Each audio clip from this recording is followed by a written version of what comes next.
The Secrets of Star Wars is brought to you by the Star Quest Production Network and is made possible by our many generous patrons. If you'd like to support the podcast, please visit sqpn.com/give. Hey, this is Matt Landry, the voice of Anakin Skywalker in Star Wars The Clone Wars. You're listening to The Secrets of Star Wars. This is where the fun begins. Hello there. It's a power that Jedi have that lets them control people and make things float. Impressive. Every word in that sentence was wrong. Help me, Obi-Wan Kenobi. You're my only hope. This station is now the ultimate power in the universe. I find your lack of faith disturbing. It's against my programming to impersonate a deity. That's not how the Force works. Force is with me, and I am with the Force, and I fear nothing. Remember, the Force will be with you, always. Hi, I'm Andrew Hermiz, and you're listening to The Secrets of Star Wars, where we talk about everything connected to that galaxy far, far away.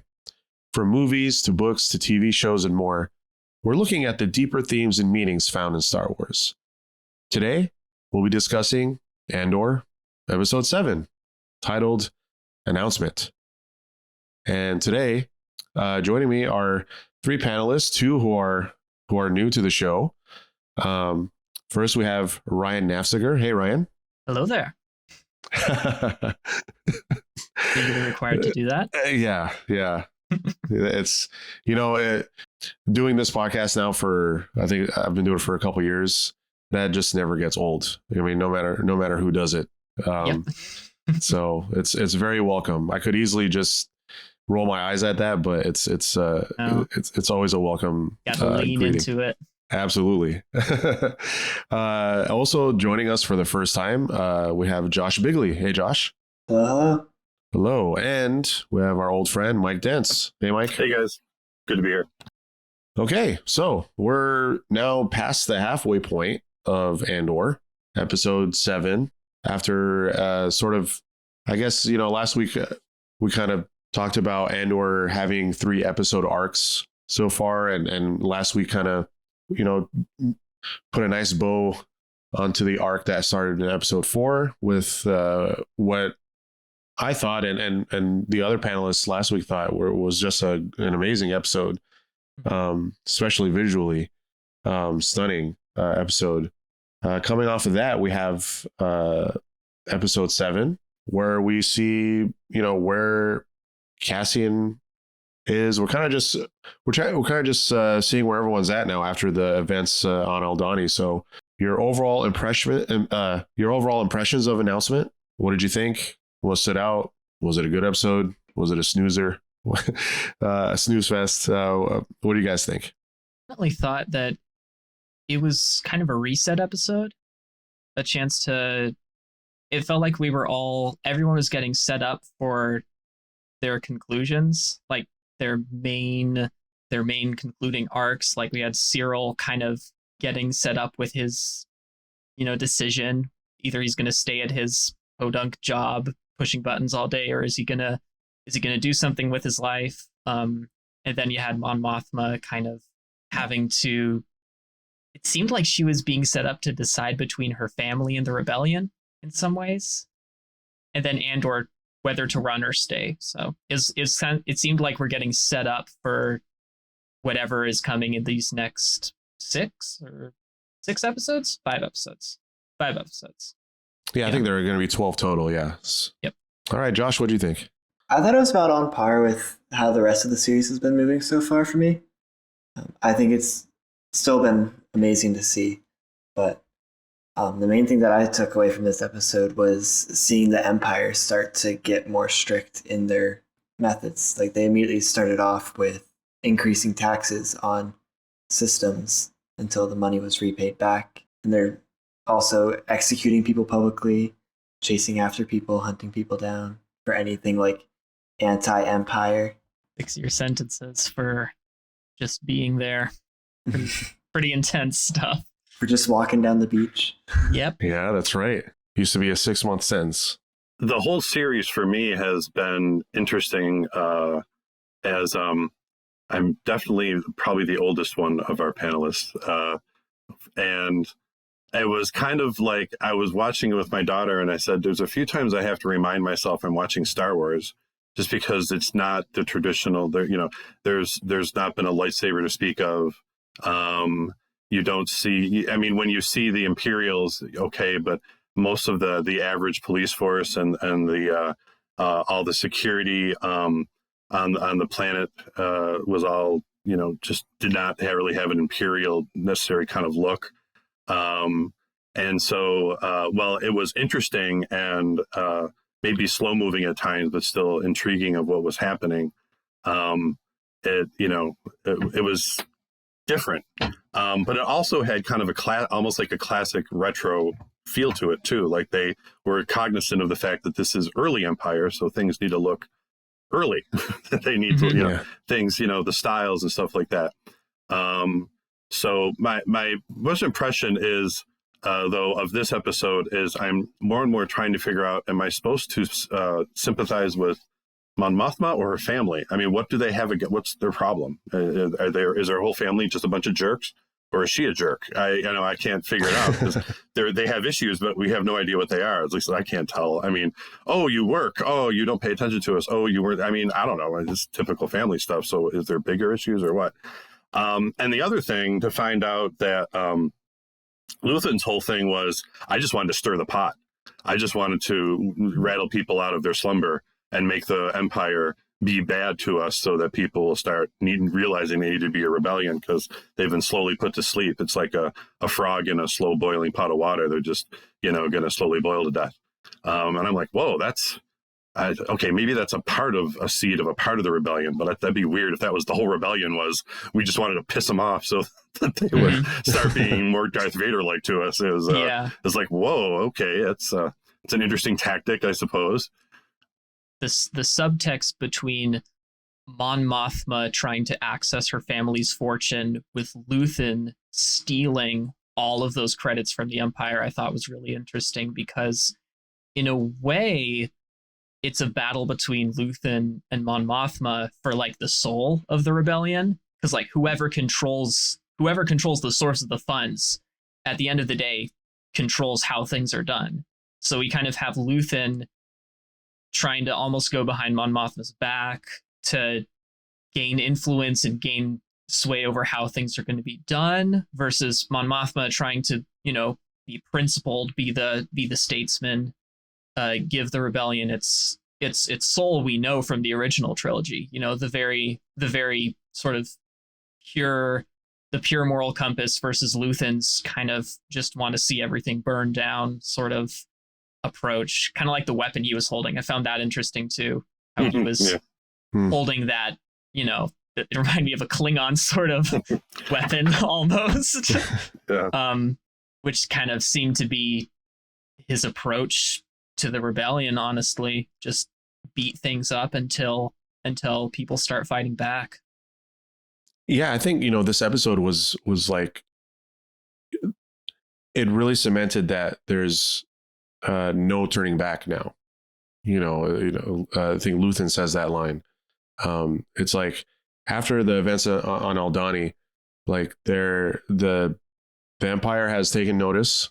The Rebel Alliance isn't fully formed yet, but they've taken this first sort of sweeping action, this sort of first blow that's been dealt in a significant way, at least in a way that deserves recognition from the Empire. And you see just like how the Empire is reacting and wanting to just tighten their grip and dot all their I's and cross all their T's. And this episode was, I think that was sort of the main objective or theme is like, okay, how do you in wartime, like how does each side react?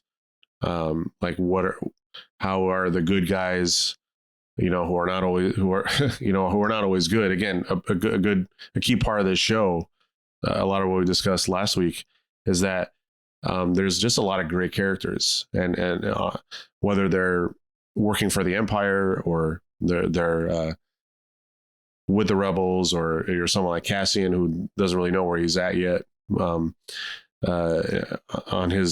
this sort of journey that we're meeting him on.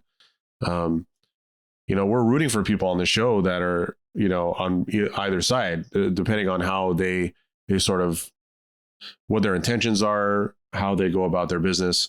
What are their like sort of philosophical methods of, just going about everyday life and just trying to make ends meet. Because again, this show is like about the little guy. It's about this is not about Jedi. This is not about Sith. This is about like all the sort of normal people, you could say. The grunts, yeah. the lowest on the totem pole, and how and what their role is in this sort of galactic battle that we saw, in the original trilogy, theatrically, in this sort of big spectacle kind of way, and yeah, we're getting that. Like obviously, in last week's episode, we got a lot of that spectacle. But this episode, like sort of most of the episodes so far, there's not a whole lot of blasters. There's not a whole lot of action going on. There's just a lot of character moments. We're seeing a lot of evolution and progress or regress in some characters, and it's such a very interesting perspective, and it's a Star Wars show that's. I think it's very relatable in that way, because you can relate to these people, whether they're, again, on one side or the other, they're going through some personal stuff in their own lives and they're just trying to make ends meet in a lot of cases. Or, if they're someone, they're working for the ISB and they're just trying to climb the corporate ladder, that's really, at the end of the day, it's not like they have this sort of grand vision and they've been brainwashed by the Empire.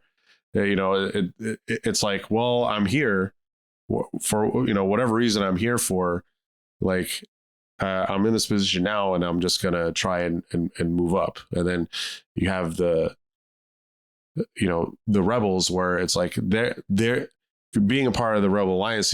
That's more of the, like, you really got to be in it. You got to really believe. You got to believe in it philosophically. You got to believe in it. Believe in the whole goal, and then that you're the underdog, and like you're willing to die for the cause, because like you're quite literally probably going to die, and we know that many of them do, and we know Cassian's fate, obviously. So it's interesting to see that sort of contrast. Yeah, there's definitely that whole theme of people needing to do what they can to make it in the world.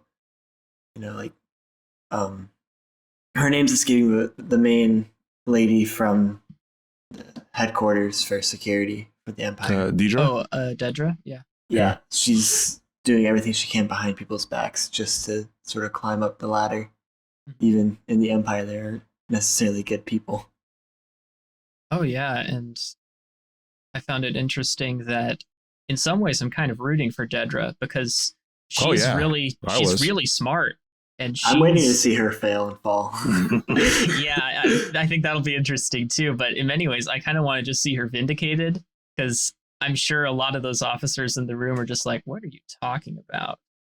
No, you're pulling at straws here." But I mean, we know she's right. As outside viewers, we know she's right, but also we know she has enemies, because she was told by her commanding officer, "Hey, watch your back. I'm not going to be protecting you." It's kind of. He's not throwing her to the wolves. He's just kind of letting her come out on top, because she's kind of like the plucky Imperial who doesn't know any better than to keep her head down and just can't help herself to keep on like exposing the weaknesses in how they do things. It's like, why are we doing all this red tape and bureaucracy and all your borders and lines that you're missing the big picture? And she's kind of what he has an annoying name, Lonum. I just said his name before, but it's not in front of me anymore. The guy who wanted to stir things up with the Empire. He's what he's counting on. She's counting on someone like her noticing that we have some big problems here that we need to start, doing that. Luthen? Luthen, thank you. Yeah. I'm like, I wanted to call him Luther, but he's not. They just had to take the R out, and I'm like, Luthen. That's just weird. Different person stirring things up. Yeah.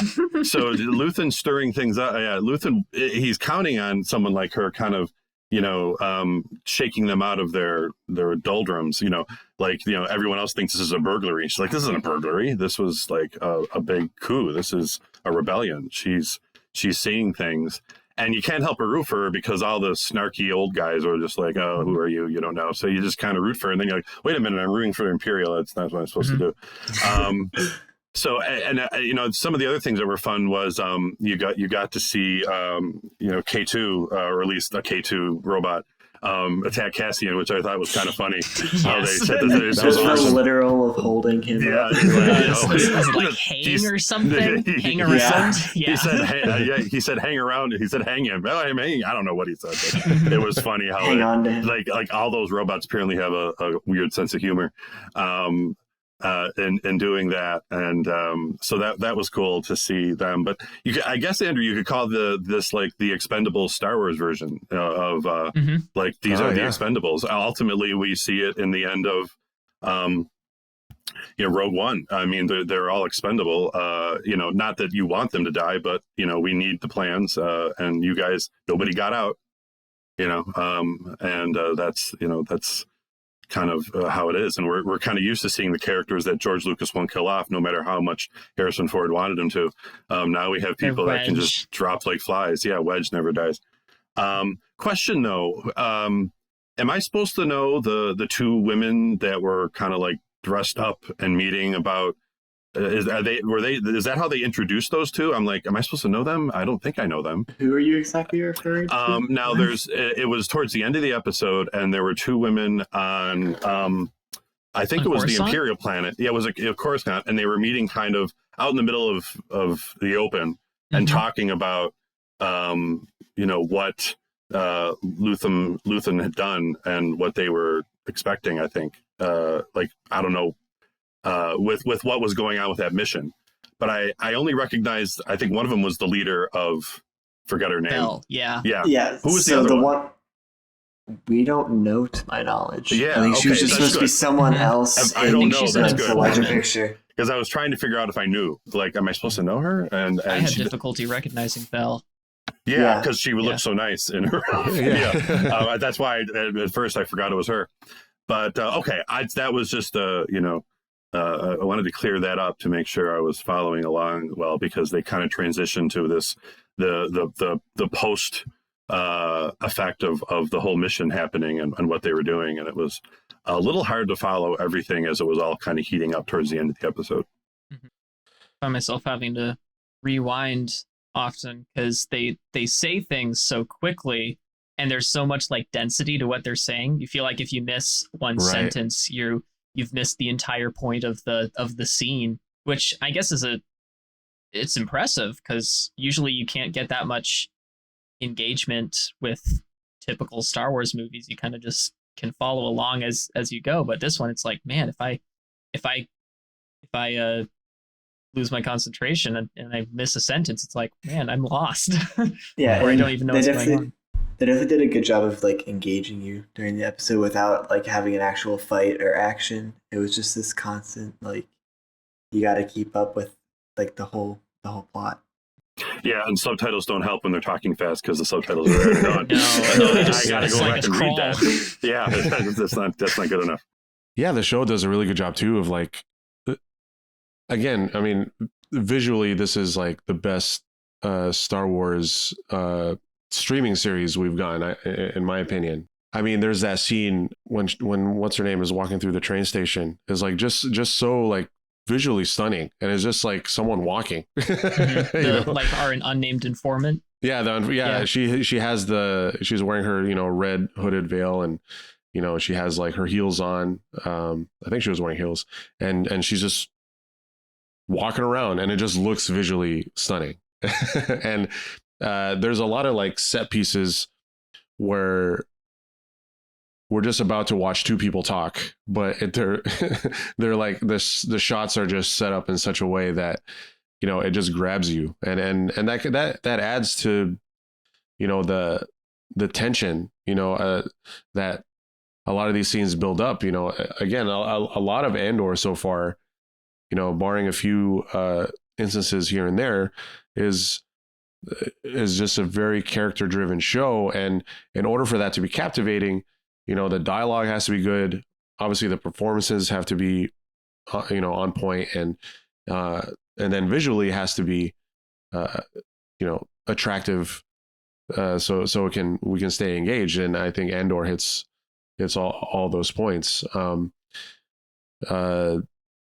We, you know, at the beginning of the episode, we meet Cyril again, and, you know, he's sort of down in the dumps, and he's like, again, he's like just trying to, he's like yearning for a place where he can be more than, you know, just some guy in that brown that with his brown clone suit. trooper action figures in his room. Yes. Yeah. Oh my gosh. Those are probably worth 20 times what they were on eBay because of this now. I know, right? That's a good point.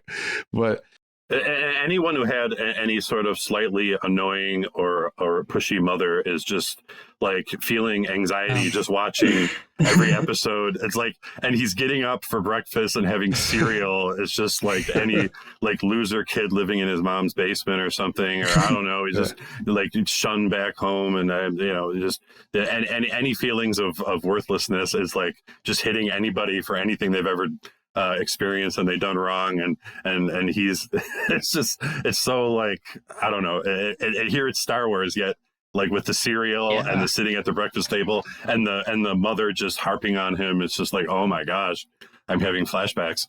My mother's a saint, but I'm still having flashbacks. Yeah, he just looks like a miserable person going through his life in his little cubicle. Yeah, and it's just kind of like the some sort of horrible monster being cooked up, you know, like he's going to do something really stupid and bad, and probably, you know, he's really thinking about it, so it's going to be horrible because of all the time he has to fester and decide what he's going to do, and we're just kind of watching this happen. She and Luthen seem to be very similar to me, because Luthen is constantly telling Mon Mothma or whoever he's with, yeah, this is what you're actually thinking, or this is what you're actually doing.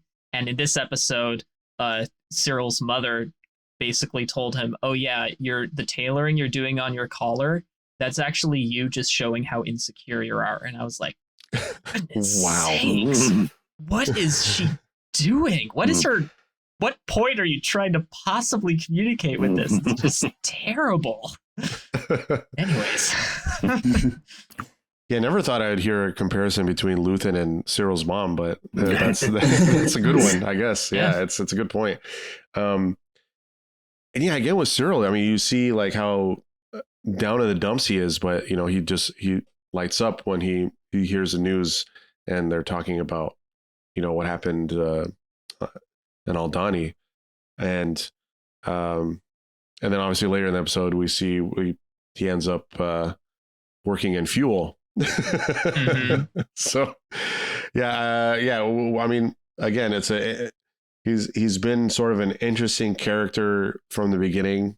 I really don't know where they take his character from here. Again, like you said, you know, it's probably going to reach a boiling point with him where he's going to do something crazy, or you know, if we're just going to watch him like climb from the bottom of the ranks and kind of reinvent himself, like who knows? But don't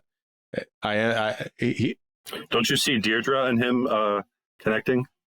Yeah, I was wondering if he'd go ISB. Yeah, so like, you know, her you know, need for somebody who's ambitious and willing to do whatever it takes. You know, she plucks him out of obscurity, and you know, you can see them two causing some problems. Oh yeah, yeah. And now that she's in charge, you know, that she could definitely do that. And yeah, I mean, Deidre, again, like she's easy to root for because she's just so smart and just ahead of the curve. It would be interesting to see if her and Cyril team up somehow, because you know, she is smart. I think she would recognize if Cyril is maybe I don't know, ready to implode. But maybe that could be a mistake she makes, or maybe, I mean, Cyril does, is good. He does have good qualities that there is something there that would make, I mean, obviously he has the drive, and he's like completely like bought in to the Empire. Like he's a loyal soldier. So yeah, I don't know where it goes from here with his character, but it's the actor who plays him puts on a really good performance. So I think we'll be seeing plenty of him going forward. And if he makes it out of this season, I'm sure he'll be someone worth watching in season 2 and so on for however many seasons we get of Andor. Speaking of weird comparisons, I see Deidre and I see a female version of like a young Tarkin. She's got like the weird jawline, like almost the sunken in, like emaciated look to her, like she's, and the slick back hair, not just fitting into the men's uniform and everything. And I just, when they do close-ups on her, I'm just looking at her. It's like they found a really interesting look of an attractive yet just total business like Lilith Sternin from Cheers almost, looking a woman to play this part, and the look of her. And it just reminds you also, just as we were talking about how beautiful this series is, how awesome the ISB looks when they're walking around. You can just tell that's where they are, or when they're on Coruscant. And I'm assuming it's a lot of CGI. There's these grand buildings and these different things, but they look really good. I mean, I think it's pretty impressive. Or the planet I keep where they had the mission. You mentioned it earlier. If we were talking original Star Wars series, I would know everything. I would know all the names and the planets. It's hard to keep up with. Yeah. Now I'm like, what planet was that? I mean, I have. It's not Tatooine. It's not Tatooine. Tatooine. See, Alderaan was blown up. I'm not sure where it was. Not yet. But I mean, you're right. True. It could be Alderaan. It's not Tatooine. It's Alderaan. It's not Naboo. I don't know. So anyway, that plan. I mean, it's just you definitely had the signature. Okay, now we know where we are. And Mon Mothma she was like Queen Amidala with her costume changes and how glamorous she looked and everything. And I love the party she was at where she's walking around with a guy like keep smiling and laughing. And we're going to talk about treason that could get us killed. Giggle, and how he thinks that she's not all that. Subversive as she really is, and then she like turns it around to him, like maybe I'm actually worse than you think, as far as what she's asking him to do. And so I liked all that conversation. But anyway, I went off on a tangent there, but there it is. Yeah, sort of piggybacking off of that. I've loved seeing them not use the volume. Well, that was like an amazing technology that they have. Seeing them actually like go out and film in different places has just been amazing to see, because it's like you actually, I don't know, there's a huge difference between like having that volume in the background and having like sort of like a green screen effect versus being actually immersed in like an environment. Yeah, it looks like they found some sort of concrete buildings that they could set their cameras just right to where they have the physical concrete sections, and then they have whatever tech they're using to replicate Coruscant, to where they have that blend of real and computer generated. It's really, really convincing. Yeah, and for a budget for a series like this, that's made for streaming, you wonder, I mean, obviously they're not doing a lot of special effects that we normally would see in the Star Wars movies, but I haven't sat there and go, oh, that's a great, CGI. I'm just like, oh, that's really cool, and that looks nice, and the whole whatever that meteor shower was on the unnamed planet that only Andrew knows. That was kind of cool. Yeah, I mean, we talk about it every week. Just again, how the cinematography on the show is just sort of, it's creating a new like sort of aesthetic, I think, for Star Wars. It's a good blend of old Star Wars. It captures like the feeling, of like, I think the original trilogy. But at the same time, a lot of the more modern stuff, obviously Rogue One, and Rogue One in itself was really well shot. And I think it's just carrying that on and carrying that torch. And and sort of reinventing, the way a Star Wars TV show could look. Because again, like you mentioned, yes, the volume, amazing piece of technology, and has allowed a show like Mandalorian to look so good with a TV budget. It's kind of hard to, even with Disney and all their money, and these shows have a lot of money to work with, it's still not like it would be noticeable usually. I mean, you can look at most TV shows and look at something in the theaters, and you can tell, more times than not that there's a difference there. So the volume was, I think, key in allowing a show like Mandalorian to look the way it does, and because it's got more action in it. It relies on that heavily. But again, a show like this, that is more about the quieter moments and more of a character driven show, it allows them to shoot on real locations, with a relatively reasonable budget, because you're not every episode you're having a bunch of blasters and big CGI sequences. So that adds a lot to the look of the show. And again, I said this last week, after the sort of spectacle of that episode and the Eye, it's like, man, you could tell the difference between this show and like Obi-Wan Kenobi, which, Obi-Wan Kenobi relied a lot on the volume, and, it had a lot of things going against it too. It was like it was a COVID, production, and, they had a lot of pre-production troubles that have been well documented.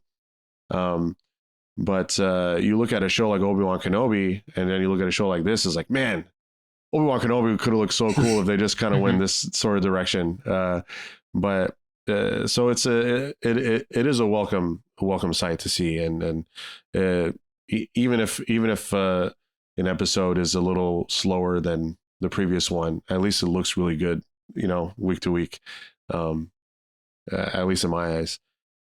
Another thing I want to touch on this episode that I thought was interesting is, we're seeing the Empire sort of institute like their Patriot Act, okay, and we, Yularen, he has a line where he's describing, how they're going to punish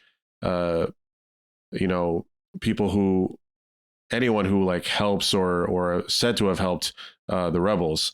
He's like, permanent revocation of imperial tolerance.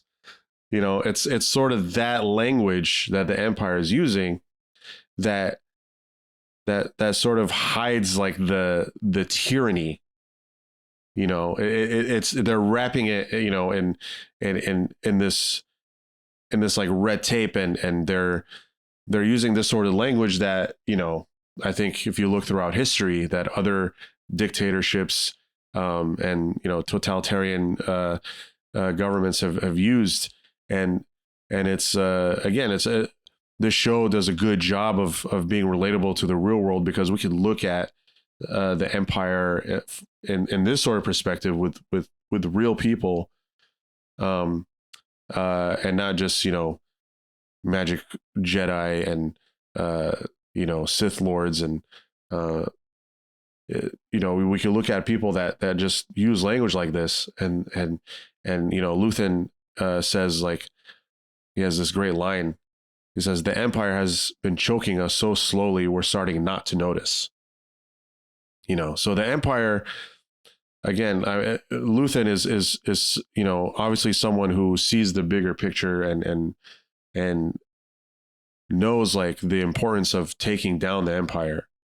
And I think you see that in these moments where they're sort of using very technical, political or legal jargon to sort of hide or, sort of maybe blur out the sort of evil that's hidden beneath it. So I just want to, get your guys' thoughts on that, and how do you see this sort of dynamic going forward, or if that made any impression on you? No, that definitely made an impression on me, because it was like, it's their first act, it seems, in the whole series where they're like, we actually need to like start taking these rebels, not necessarily rebels, but people who are acting against us as a serious issue. And they're finally sort of starting to tighten up what they're doing. Another thing I also noticed was whenever the ISB was like had their meeting, this was the first time I'm pretty sure we've heard Emperor Palpatine's name mentioned as well. Yes. Showing him finally also taking acknowledgement as to what's happening and what's going on. I think it's interesting. You can, whether it's like an abuser of his wife or a Nazi regime, you get this kind of like, I've tried to be nice.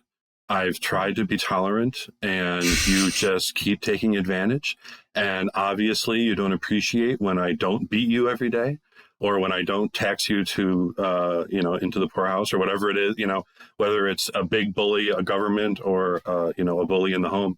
It just has that kind of eerie kind of, thing with it, our tolerance of what? Living? Tolerance of being around? You tolerate our existence? That's the thing that when governments or political movements or whatever use certain language, you have to like answer the question, from a Catholic perspective, pro-choice. Choice to do what? Choice to, kill a baby. So, you have to, what are you really saying with these, like masking these terms that you might want to use? And so I think that it was, brilliant, because it sounded like, oh yeah, they've been tolerant so far. And, but you have to look behind the curtain. The thing that I can't escape thinking about when we're talking about using language to disguise things is a line that Luthen said to Mon Mothma that really just set off alarm bells in my head, and I actually wrote it down because it seemed to me to show just how dangerous Luthen is. To be honest, I'm still not even sure if we should be rooting for him at this point, because all the things that he keeps doing and saying and, manipulating people into doing is just really insidious. He said, so Luthen says, "You're not angry with me. I'm just saying out loud what you already know." And then he mentioned something about if you're not ready to risk your conscience to Mon Mothma as well. And I just thought, man, that sounds like the Empire. You're not angry. I'm just saying what you already know. That's this exact same sort of, hide the truth language that the Empire's using with these tolerance, revoking, hiding the truth language. It's the same sort of thing, but just on a personal, emotional level. So I don't know. For me, this episode had a lot of moments where I was like, should we really be rooting for Luthen? Is he going to be more like a Saw Gerrera, where he's our extremist that we need to protect our principles against, or is he ultimately on our side? So I was thinking the same thing with Saw Gerrera, that Luthen and Saul are probably kindred spirits. And when you're doing something like this, you have to think, if this is the way we're going to act, then what are we fighting for? If this is how we're going to do it, then what's the good that we're trying to recapture? We're just another evil empire with different motives or different agendas, but the same methods. Or I was even thinking of Luthen as like a Joker, where he's just going through some sort of extreme methods to try and bring about a change. And especially whenever he's standing in the back room, like standing and just smiling and spinning in a circle. I got a lot of Joker vibes from him.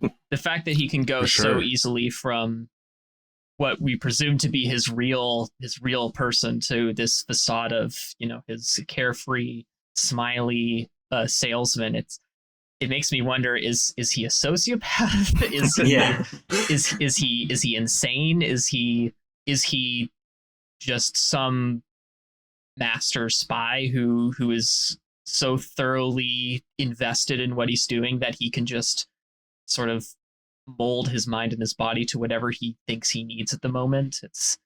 It's really unsettling a lot of the time, and it's definitely reminding me of like just what warning signs for pattern of abuse are too. It's like, goodness sakes, he's told Cassian who he actually is. He's telling Mon Mothma what she actually thinks. He's telling it's not Bix, what is her name? Vel. He's telling Vel what she actually is doing. Every time he's interacted with someone, he's just telling them what he's like imposing his vision. But yeah, maybe that's enough about Luthen for now. Well, yeah, but the vision on Cassian and drawing him in to be, don't you want to do something more? And then when I'm done with you, I'm just going to have you eliminated as your loose end. That was like, whoa, okay, some mentor you turned out to be. I don't know. Exactly. Yeah, just discarding people. It's the interesting thing is like the people to Luthen seem to be kind of like his pieces of artwork. They're useful towards. It's useful as a front. It's not really useful as what they actually are. They're excuses to move towards his ultimate goal. Yeah, I mean that's a really good, sort of character study on Luthen, and I think as someone like him, I think ultimately however he ends up, whether we by the end of the show we're like you're saying, oh, he's he had like some sort of questionable methods, but at the end of the day he was just doing the right thing, or if he ends up just being like this sociopath who kind of goes down this makes so many of these decisions to where it's like not justifiable anymore. I think it's a very interesting thing. I think either way it goes, we know who the real heroes are, because we Luthen is not going to be someone that's he's not the type of person that's going to be talked about in history when people look back, like if like the rebellion was real history, like if we're reading a history book, a lot of books won't include people like Luthen, and again, it won't include a lot of people like Andor. A lot of people won't know who, like, what he ultimately did in Rogue One. But people like gosh, I'm blanking on his name, but the guy who died last week, who kept the manifesto and gave it to Cassian. Karis? Was that his name? Yeah. I'll just trust you on that. I'm cheating. I have the cast list pulled okay, up well there you go. Yeah. So yeah, he, history is going to rely on, people who documented things like he did, and where does someone like Luthen fit in that? And if he's just going to be someone who sort of uses and discards you, then he's not gonna make it. He's not gonna make it into the into the book. So he's not gonna make it into the minds of these people, because when you're, especially where we know the rebellion ends up and they're ultimately victorious, you're gonna celebrate the heroes and the people that stand out. So again, it's an interesting sort of unique perspective that this show has the benefit of having, is getting inside of these sort of characters and not knowing where we sort of stand, with them. And another example of that in this episode is where we see Cassian, just having that conversation with Marva and saying, like, we need to get out of here. And we get that flashback, of from his childhood, and we see Clem and what happens with him and the stormtroopers, and obviously that mirrors the end of this episode. But Marva's like, I'm not going anywhere. Again, it's an interesting question with what's going on in their world right now. What is the right thing to do, and is there a right thing? I mean, I guess for everyone, they have their own reasons for what they're doing. Marva has her reasons for staying, and then Cassian has, his reasons for wanting to just be on the move and get out of here. It's like, I have enough credits now. We can go wherever we want and that sort of thing. But, Marva's seen, what the Empire is capable of, and she doesn't necessarily want to go through that anymore. If the fight's coming, then the fight's coming. But I thought that was obviously an interesting scene between them, and how that ultimately ends up where they go their separate ways. What did you guys think of that interaction? I liked it was interesting to see her trying to convince him, and he at least in the very beginning he really didn't get it, and then maybe he just didn't want to get it.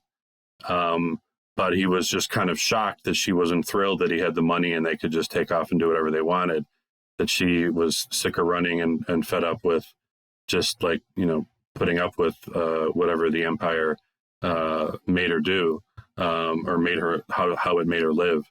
And he's I'm not going to compare him to, well, I guess by just mentioning it, I'm comparing him to like the Han Solo, come on, you stop being just like a smuggler and join the rebellion. And they're trying to get him to see the truth in all this.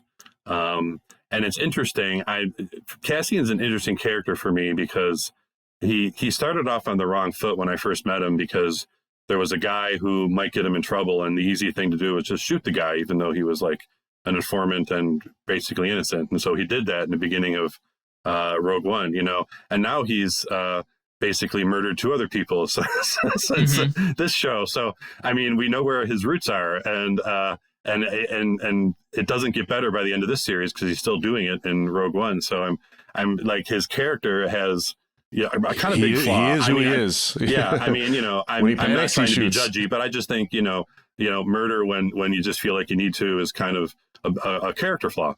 And so I'm looking at that and thinking, how is his arc going with he kind of turns into, as we know, with the general that kind of told him what to do, in Rogue One, by once again, being a sharpshooter and taking out the guy whose name who built the Death Star.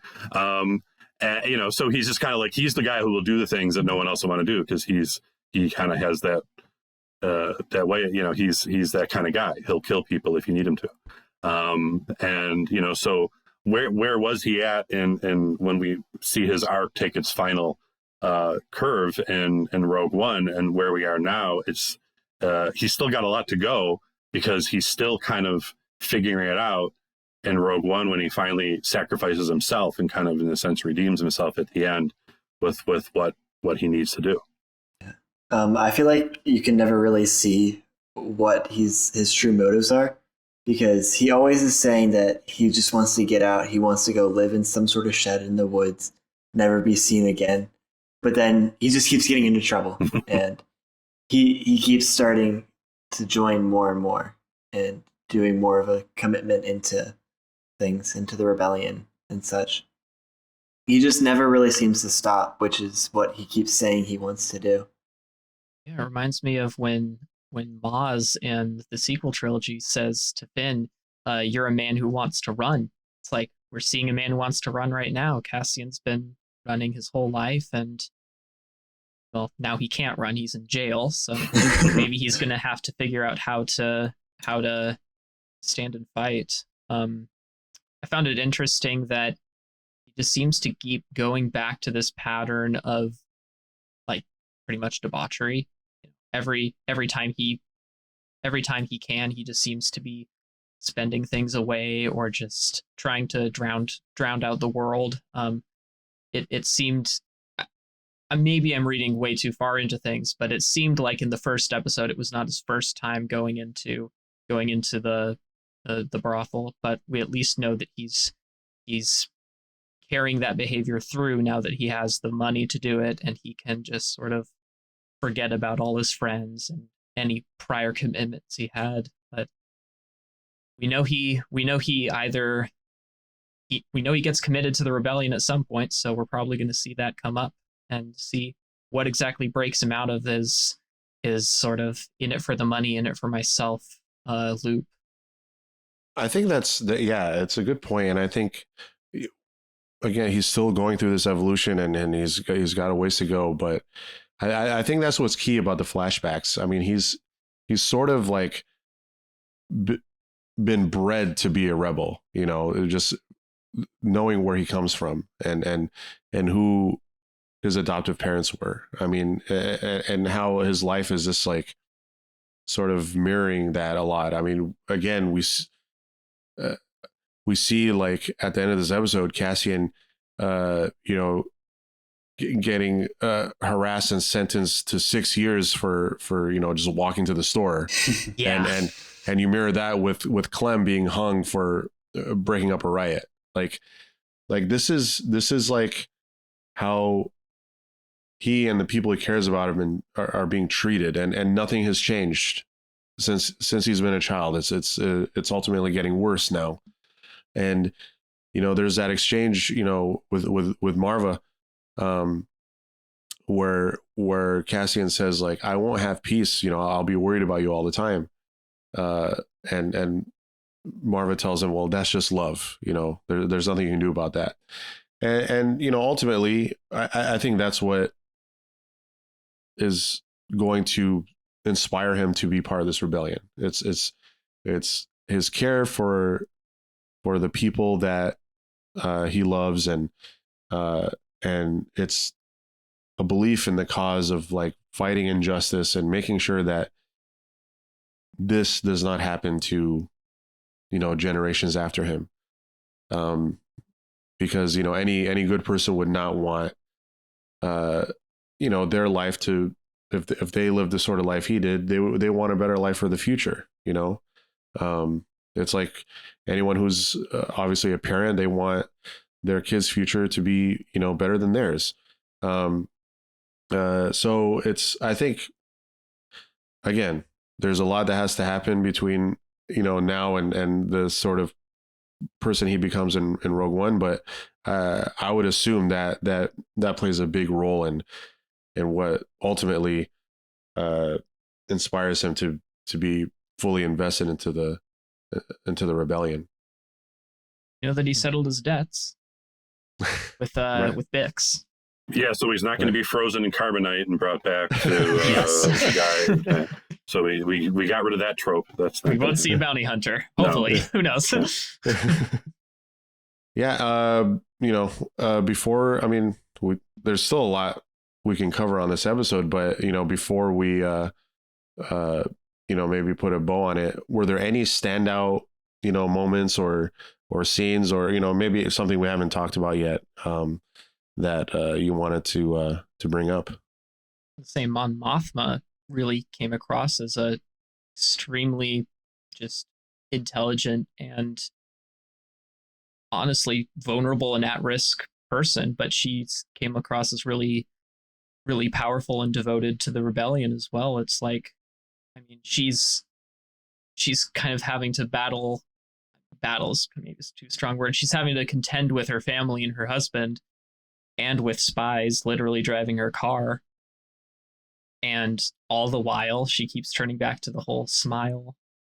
Don't let him see you. Don't let him see you blink, So I found the party scene really interesting. I still can't tell if her husband thinks that she is having an affair or if he's a spy. I really can't tell, because he's definitely onto something.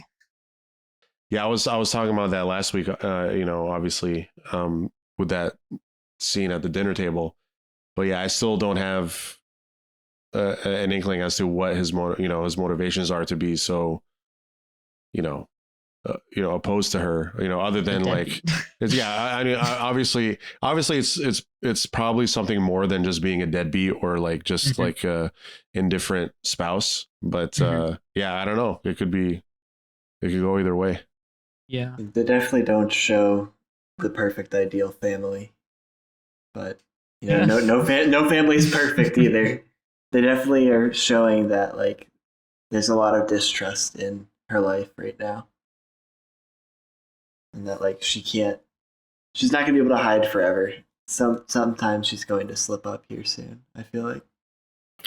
I'll just do a wild prediction for this one. I'm going to say that K2SO is the robot guarding Cassian, and this is when he like reprograms him, and that's how he gets out. Because that would really just like ramp it up a notch if they bring in, because there's no reason not to. It's not like he bring him into the series and have him be like. It would be a well-kept secret, too, as far as, like, when Baby Yoda showed up at the end of The Mandalorian. Like, whoa, what's this? So that's my crazy prediction for how Cassian gets out of prison. You heard it here first. All right. Is the actor credited on IMDb already? Is he really? I don't know. I'm not sure. I thought I saw something there. Well, then maybe it's not a good best-kept secret. Unless they're using his voice just for the ones in general. I mean, like, they all talk the same, so they could use that excuse. But why do that? Why do that? I think they teased us. I think he's showing up. Yeah, I think he's showing up too. I agree. He died too soon, and so we're gonna go. Yes. We go in the past to bring him back, just like we brought back Cassian. I'm definitely looking forward to seeing all of their paths finally cross at one point. Seeing Dedra finally having that control now that was explained in the episode, to actually start focusing in on her research of her trying to hunt down these rebels. And we're starting to see that point now where she's going to sort of take more of an initiative into that and focusing even more. And then Luthen, even though we've talked about him a lot in this episode, how he's going to respond to that, and where Cassian and Vel, and the rest of the rebels that have already sort of started to play a part start to fall into place with that. Yeah, I think, again, we're seeing this sort of first pass, this first sort of reaction of the Empire to Aldhani, and it's going to be interesting to see how fast sort of things develop and the way that they, again, tighten their grip and fully impose their will and how far they're willing to go. And again, we see the contrast between Luthen and Mon Mothma. I mean, Luthen is like, yes, we want them to we want to egg them on, we want them to overreact, right? It's like Mon Mothma is like terrified of this proposition. People will suffer. That's the point. Was that it? Yeah, I think it was that's pretty much it. And it's like you have these sort of sects within the rebellion now. It's like you have like the Mon Mothma side of it and the Luthen side of it, and how does all that sort of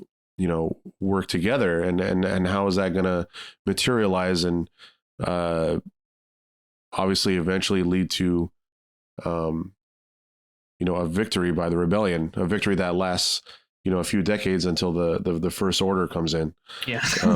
Right. Well, we know who's still standing when in Jedi when they have that victory. It's Mon Mothma. So how does she know? Yeah, that's true. Yeah. She's the one that's responsible for one big happy rebellion. Before all this strife. Right. I wonder if Dedra is going to get a Star Destroyer or some sort of craft she's going to be on the bridge of and pilot it in. I don't know. Do ISB have their own? I don't know if they. Is Thrawn ISB? This is way too far afield. Sorry. No, I don't even think he likes them. Yeah, I know he wears white, but we've already gotten too far afield. Sorry. That's another episode. Shh. Yes. Oh gosh, yeah. Let's not get into the weeds of that. But yeah, I think it's also going to be interesting to see is like what I thought was interesting that the Empire still allows like a free press. Like the news broke out about Aldhani, and yeah, they're going to put a lid on that. My gosh. I mean, they did, right? They did.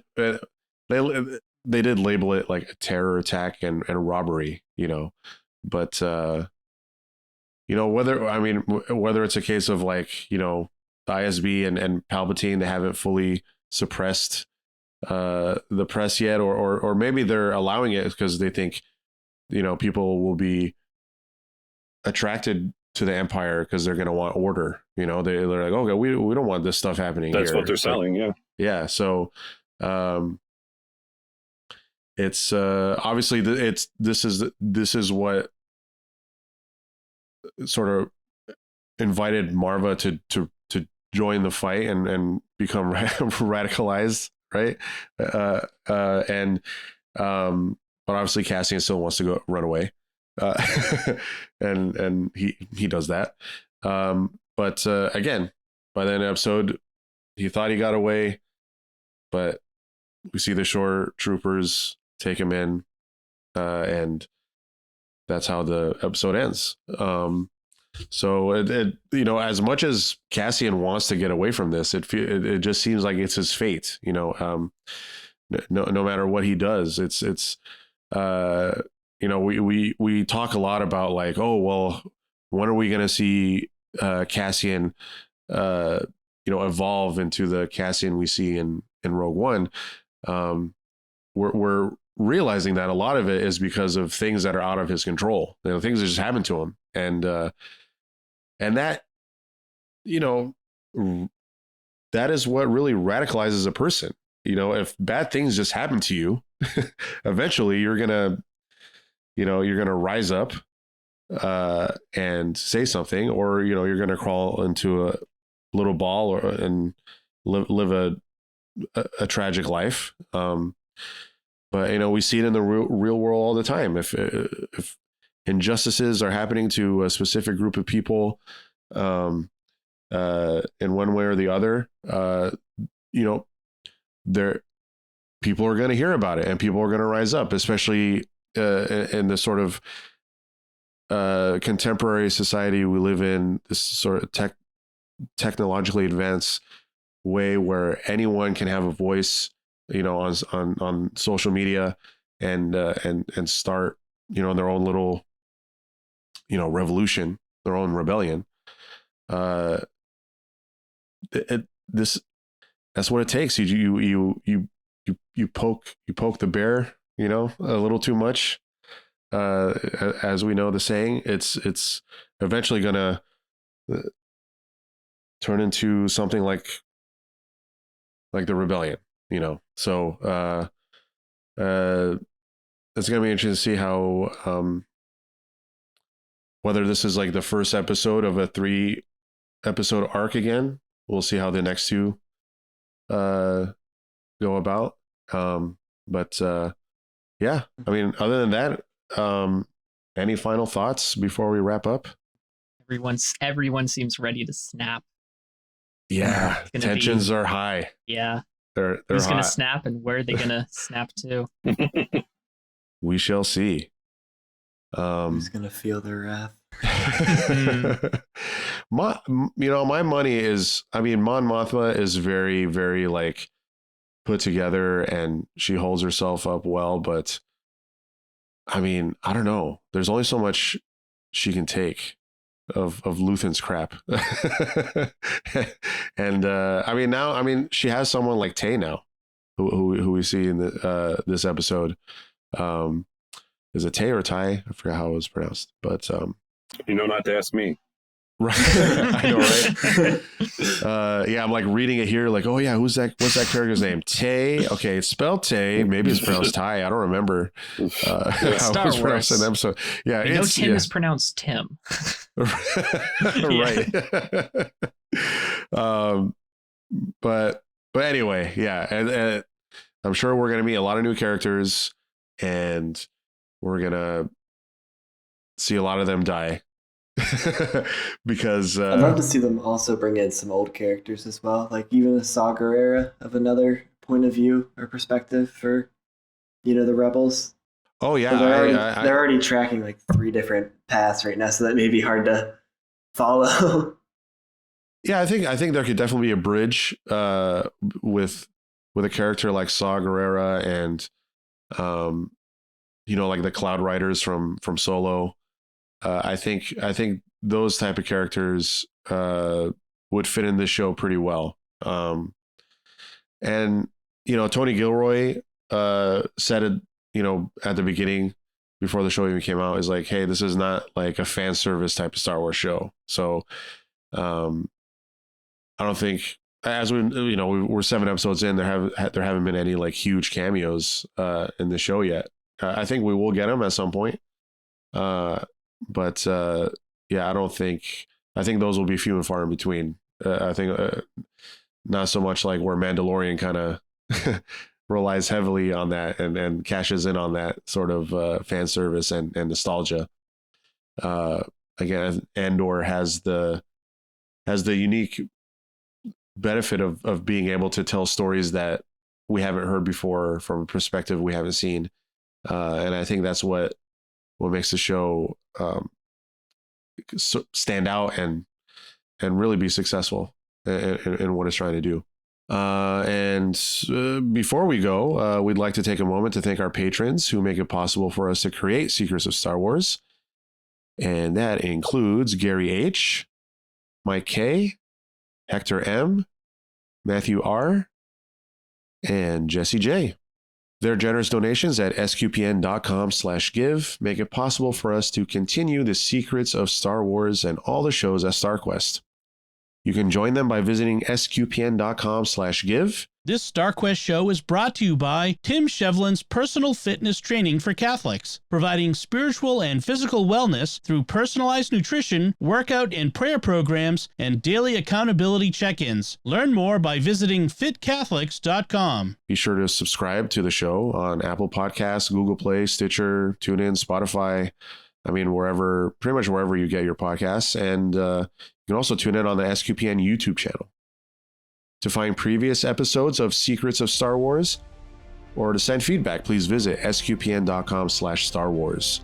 You can email us at starwars@sqpn.com or follow StarQuest on social media at facebook.com/StarQuestMedia or on Twitter at SQPN.